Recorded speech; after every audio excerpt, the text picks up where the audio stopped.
Bismillahirrahmanirrahim. Assalamu alaikum. I hope you all are fine and staying safe and happy. I am your geography teacher, Ms. Farheen, and I welcome you all to your geography class. My dear students, as you know that we are on unit number 3 and today I'm going to deliver lecture 3 and today it's part B. हम part A cover कर चुके हैं. Chapter है हमारा factors affecting the climate of a region. So my dear students, quickly open the books, page number 46. For factors affecting climate of a region. I hope everybody has opened the book. So now let's quickly move forward towards the lesson. So my dear students, let's quickly recap हमने के 3A में क्या पढ़ा था. So हम factors पढ़ रहे हैं जो कि climate को affect करें. तो हमने distance of latitude पढ़ा था from equator. यानी कि अगर equator से आपका distance increase होता जाएगा, तो जैसे ही आप poles की तरफ जाएंगे, north और south, क्लाइमेट में आपको वेरिएशन नजर आएगी, यानी कि क्लाइमेट जरा ठंडा हो जाता है. And on equator climate is usually warm and humid. उसके बाद हमने प्रॉक्सिमिटी टू वाटर बॉडीज भी पढ़ी थी, यानी कि अगर आप पानी के नजदीक है कोई जगह और कोई इनलैंड एरिया है तो इससे भी क्लाइमेट में फर्क आता है. गर्मी, इवन आपको गर्मी और सर्दियों के भी सीजन में टेम्परेचर डिफरेंस जो है वो देखने को मिलता है. Further, we also discussed about the elevation above the sea level, यानी कि sea level से हम किसी भी जगह की height को या altitude को measure करते हैं. तो जैसे ही distance increase होता है from the sea level और आप ऊपर की तरफ जाते हैं, तो इससे क्या होता है, इससे भी temperature में variation आती है और पर 100 मीटर्स जो है आपको 6.5 जो है डिग्री सेंटीग्रेड का मीटर्स का ड्रॉप जो है वो नजर आता है. So my dear students, ये 3 फैक्टर्स हमने पढ़े थे and today we are going to discuss about the mountain barriers कि इनका क्या फर्क पड़ता है क्लाइमेट पे, तो in the direction of winds and ocean current. So आज हम ये 3 फैक्टर्स डिस्कस करेंगे. So let's quickly start with the wind direction. So wind direction plays an important role in shaping the climate of a region. It affects the long term pattern of temperature, rainfall and other climatic characteristics. When wind blows from a cooler region, it brings cooler temperature to an area, while wind from a warmer region brings higher temperatures. For example, in winter, winds from colder regions like Siberia blowing towards Pakistan bring colder air and significantly lower the temperature.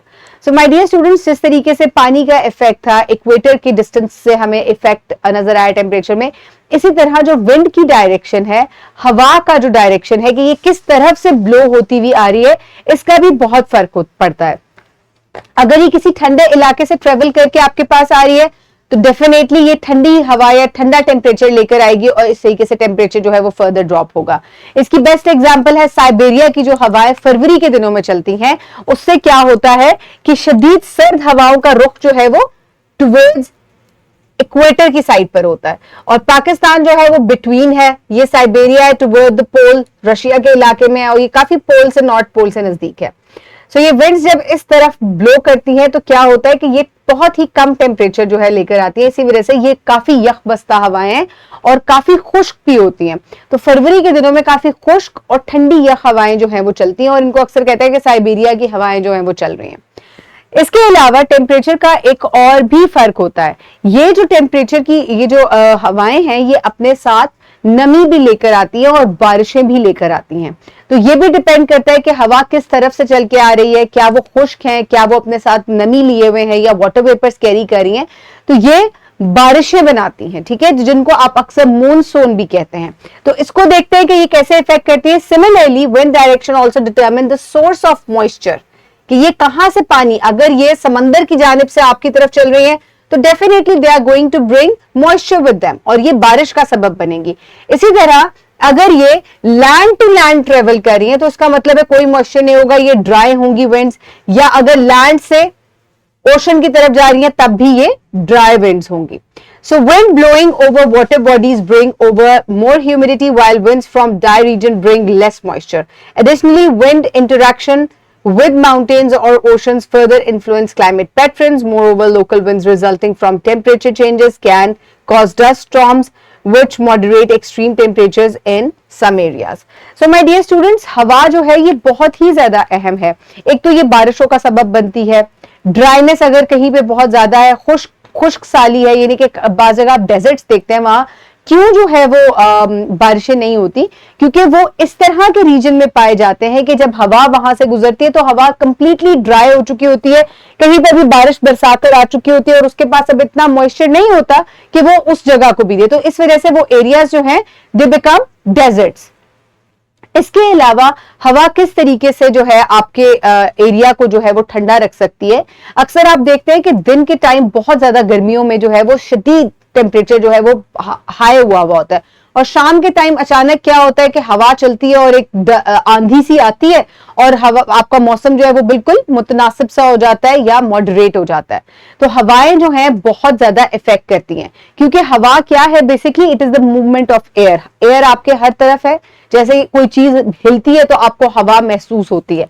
तो होता क्या है कि हवा किस तरीके से, wind किस तरीके से ब्लो होती है, दे blow from warmer to colder areas and then colder to warmer areas. Why? Because warm air is lighter, तो ये ऊपर की तरफ उठती है। इसी तरह जो ऊपर ठंडी हवा होती है वो डेंस हुई हुई होती है, तो वो गर्म हवा की जगह ले लेती है। तो ये चक्कर इसी तरीके से चलता है और हमेशा विंड्स जो है वो वार्म एरियाज से कोल्ड एरियाज की जानिब जो है वो ट्रेवल करती हैं।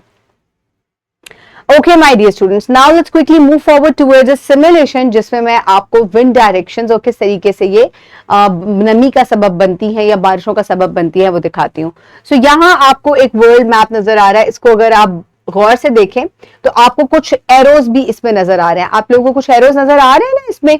अब ये एरोज दरअसल कर क्या रहे हैं, ये एरोज आपको ये शो कर रहे हैं कि हवा किस जानिब चल रही है। तो इस वक्त जो है जून का महीना चल रहा है और हवाएं जो हैं वो ओशन से लैंड की तरफ जा रही हैं। एंड डेफिनेटली क्या है ये अपने साथ बहुत सारा मॉइस्चर लेकर जा रही हैं और ये लैंड पे जाके जो है जब बरसेंगी तो समर मूनसून जो है वो होगा। इसी तरीके से अगर जनवरी में देखें तो हवाओं का रुख जो है वो किस जानिब होगा। Let's quickly have a look. अब देखिए हवाओं का रुख चेंज हो गया है। अब हवाएं जो हैं वो लैंड से ओशन की जानिब जा रही हैं and these are usually dry. अब क्या है कि लैंड जो है वो सर्दियों में ठंडा हो जाता है और ये इस तरीके से इस तरफ जो है वो ब्लो कर रही हैं। सो माय डियर स्टूडेंट्स, ये है मूनसून और इसी तरीके से हवाओं से टेम्परेचर जो है उसमें मॉडरेशन आती है, टेम्परेचर चेंज देखने को मिलता है। तो ये भी एक फैक्टर है जो क्लाइमेट पे इफेक्ट करता है। Now let's quickly move back towards the presentation. Okay my dear students, next factor है माउंटेन बैरियर्स। बहुत इंपॉर्टेंट फैक्टर है, यानी कि पहाड़ एक बैरियर बनाते हैं जिसकी वजह से क्लाइमेट पे इफेक्ट होता है। आपने एक चीज तो देखी थी कि एल्टीट्यूड जो है जैसे ही इंक्रीज होता है, ये एलिवेशन इंक्रीज होती है तो ये टेम्परेचर पे इफेक्ट डालता है। इसी तरह से इनका जो एक बैरियर है वो भी मुख्तलिफ तरह के क्लाइमेट्स जो है, क्लाइमेटिक जोन जो है उनको बनाता है। किस तरीके से बनाता है? A mountain barrier refers to a mountain range that acts as a physical obstacle और बैरियर।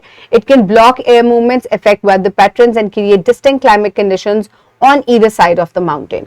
अब क्या हो सकता है, आप देख सकते हैं कि पहाड़ जो है उसके एक तरफ आपको बर्फ नजर आती है और बाज दफा दूसरी तरफ नहीं होती, या इस तरीके से है कि पहाड़ के एक जानिब जो है वो ठंडी हवाएं जो है वो रुक जाती हैं और वहां टेम्परेचर काफी जो है वो कदरे ड्रॉप हुआ होता है।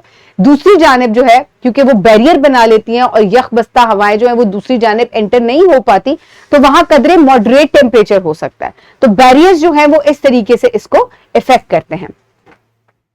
इसकी एग्जाम्पल है द हिमालयाज, कराकोरम एंड हिंदुकुश जो कि पाकिस्तान में ही मौजूद है। Acts as mountain barriers, they block the Siberian winds that usually blow from the north during the winter months, December to February. As a result, these winds cannot directly reach Pakistan's lower lying regions. Additionally, these mountains receive precipitation, which makes the winds less cold and dry. Consequently, the temperatures in the lower lying areas of Pakistan, such as Islamabad, are milder with an average winter temperature of 4 degrees centigrade. In comparison, Jalalabad in Afghanistan, located on the other side of the mountain barrier, at the same latitude and elevation, experiences colder winters with an average temperature of 1 degree centigrade. अब ये बहुत ही ज्यादा समझने वाली बात है जिसको मैं आपको इस मैप से समझाती हूँ। अगर आप देखें तो ये पाकिस्तान का मैप है और मैंने आपको बताया था कि नॉर्थ में काफी ऊपर जाके तकरीबन पोल के पास रशिया में साइबेरिया, वहां से जब हवाएं ब्लो होती हैं तो यहाँ जो माउंटेन रेंजेस है पाकिस्तान के बॉर्डर पे towards the north, Karakoram, Himalayan, Hindu Kush, they block these winds, ठीक है। और इसी वजह से पाकिस्तान के जो लोअर लाइंग एरियाज हैं वहां एक मॉडरेट टेम्परेचर विंटर्स में बना रहता है। अगर ये माउंटेन रेंजेस ना होती और हवाएं वहां से चल के आती तो पाकिस्तान का ये एरिया भी फ्रोजन हो जाता या बहुत ज्यादा सर्दियों में स्वेर आपको सर्दी का सामना करना पड़ता। इसी को हम किस तरीके से देखेंगे कि अगर आप टुवर्ड्स वेस्ट ऑफ पाकिस्तान जाएं या नॉर्थ वेस्ट जाएं तो यहां पे क्या है, यहाँ पे माउंटेन रेंजेस जो है वो छोटी हो जाती है, तो कुछ विंड्स जो है वो यहां से एंटर हो सकती हैं। अब जलालाबाद जो कि सेम लैटिट्यूड पे है इस्लामाबाद और जलालाबाद, तो यहाँ कोई माउंटेन रेंजेस नहीं है जिसकी वजह से डायरेक्टली यहाँ पे विंड्स इफेक्ट करती हैं और इसी वजह से यहाँ ज्यादा सर्दी जो है वो विंटर्स में टेम्परेचर ज्यादा ड्रॉप हो जाता है as compare to the Islamabad which is at the same latitude. So इस तरीके से ये बहुत ज्यादा इफेक्ट करती है जो माउंटेन बैरियर्स हैं वो हवाओं को रोकती हैं, इसके अलावा बारिशों का जो है वो बैरियर बनती हैं। इसको मैं आपको कैसे समझाऊंगी कि किस तरीके से माउंटेन बैरियर्स जो है वो बारिशों को कंट्रोल करते हैं। These mountains also trap the moisture laden by south west monsoon winds from Arabian sea, as a result of which the northern plains and the Himalayas get plentiful monsoons. A rain shadow is an area that gets very little rain because it's shielded from the rain by the nearby range of the mountains.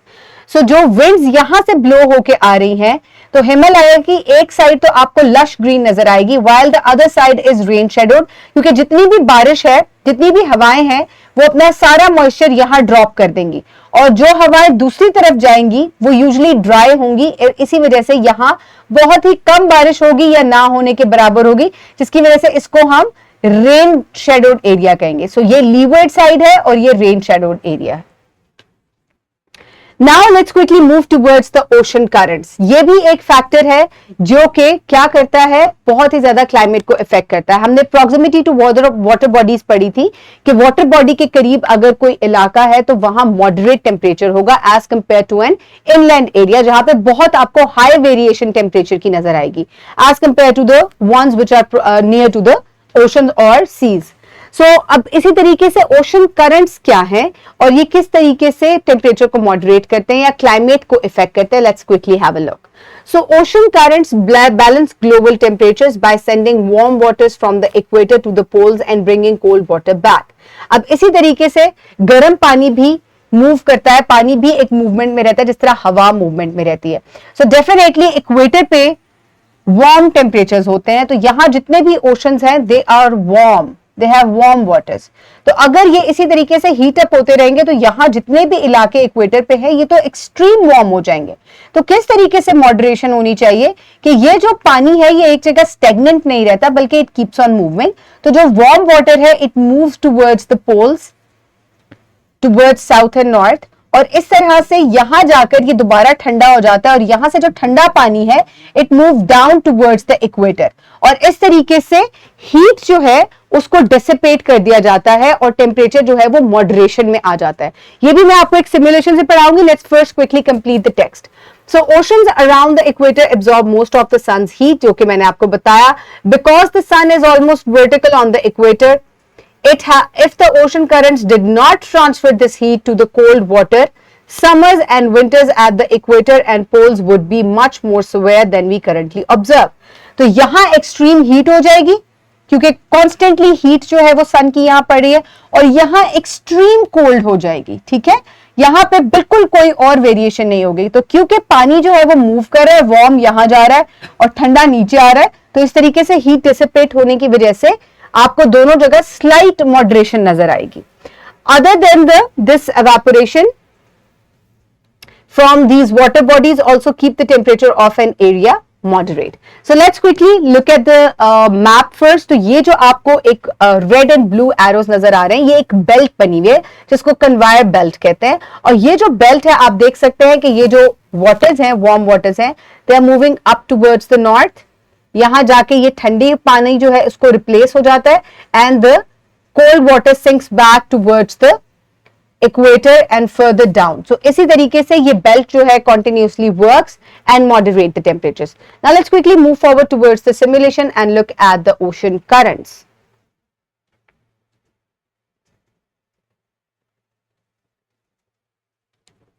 So my dear students, ये जो ocean currents हैं मैं आपको इसी तरह से world map दिखाऊंगी और वर्ल्ड मैप के जरिए मैं सिमुलेशन को प्ले कर रही हूँ।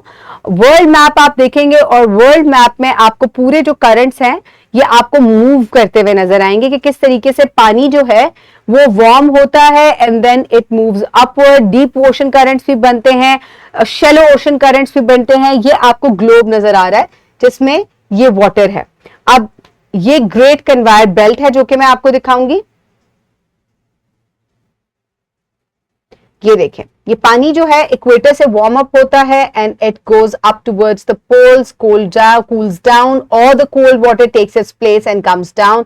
और ये पूरे अर्थ पे इसी तरीके से एक बेल्ट जो है बनी हुई है। ये डीप ओशन करंट्स और जो है वो उनको बनाता है। अब हाइपोथेटिकली ये होना चाहिए, लेकिन ये डीप फॉर्मेशन है पानी की जो कि actually which works.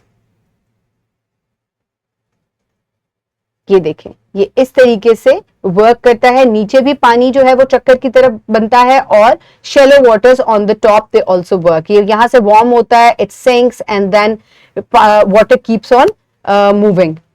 So my dear students, इसी तरह से जो पानी ये टेम्परेचर्स को मॉडरेट करता है और एक जगह बहुत ठंडी नहीं होती और एक जगह बहुत ज्यादा गर्म नहीं होती।